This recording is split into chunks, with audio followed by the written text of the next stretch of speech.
Hello, everyone, and welcome to TSAM Digital. I'm Anna Louisa, and today I'm being joined by Evan Fryer, the Chief Operating Officer of Pzena Investment Management. Welcome, Evan. Thank you very much. Thank you.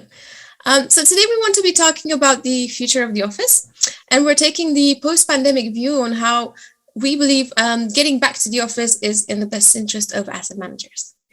Evan, how would you assess your organization's ability to navigate the pandemic? Yeah, in many ways, I think it's been a resounding success. As an organization, we've hit new highs in AUM. We've grown in headcount. We've grown in reach with a new office we recently opened in Dublin, which is a huge part of our growth strategy in continental Europe.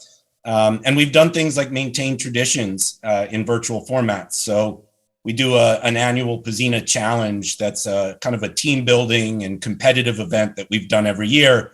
And we found a virtual way to keep that tradition alive. I will say, though, in some ways, we are just surviving and not thriving.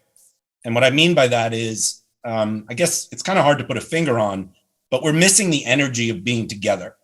If you think about the operating model of the future, it kind of focuses on four pillars: people, process, technology, and data. The people pillar is where this has been a little tricky. So, you think about onboarding new employees, that's much harder. Problem solving with others, I think, is less efficient. So we're looking forward to putting the pandemic behind us. So has the working from home success in the industry permanently changed the way work will be done in the future? It's a good question. So yes and no. I certainly think flexibility with the work from home experiment is a proven option now.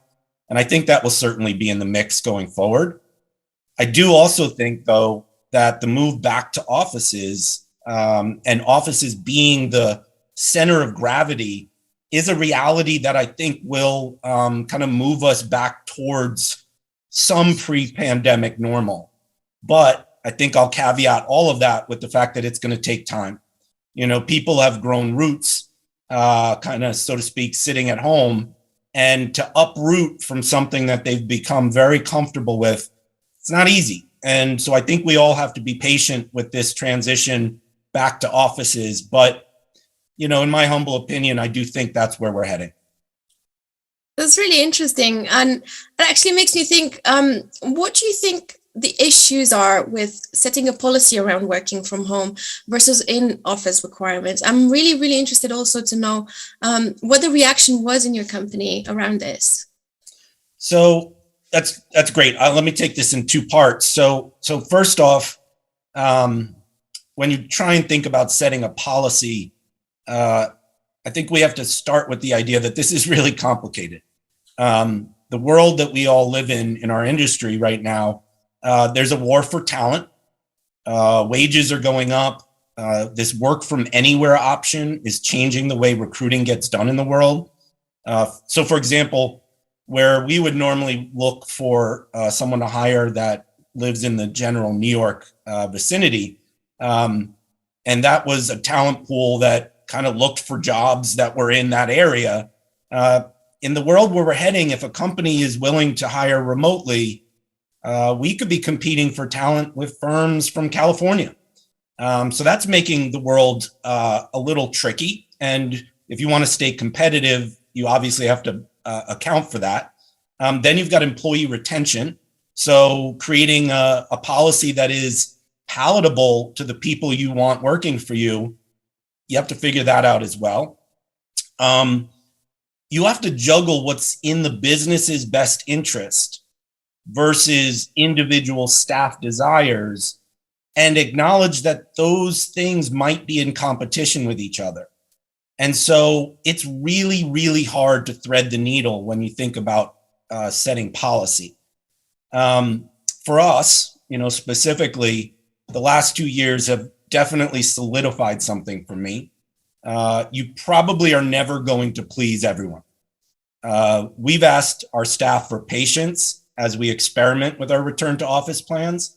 We're in a 3-month period starting on Monday where we've asked each department to experiment with hybrid in-office working remotely plans.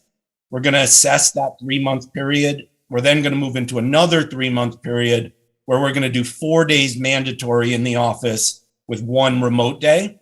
And then after that, we'll see where we are and probably try to set something from that point on. We hope that time will help people realize that being together is great for us individually and collectively. Funny story, I was watching Back to the Future with my kids the other day, and it made me think about going back to January of 2020 and telling everyone we had adopted a 1 day a week work from home model. I'm pretty sure it would have been a very popular decision, but given where we've all kind of been and come through from the pandemic, 1 day a week seems very conservative now. And so not everyone agrees that that's the right model, but I hope that time will prove that being together is actually good for everyone. It certainly feels like you have a lot on your plate with all these changes. To wrap up, I just wanted to ask, really, what do you think is the best for the future? In office or working from home? Yeah, look, I think the answer is pretty simple for us. We're a people business, and we need to be together more and not less. Being together makes us stronger. It helps us develop our talent. It helps us become the best version of ourselves, both individually and as an organization. But the tricky thing is we have to figure out how flexibility fits into the operating model around people and that portion of the equation if we're going to get this right. So, I think it's safe to say that being in the office more is what we want, but we're also very conscious of the potential issues as we've proven that we can work remotely. And so we're trying to balance that as best as possible. Amazing. Thank you very much, Evan, for sharing all of your insight today. It's been really great having you with us. Well, I appreciate it. And thanks again.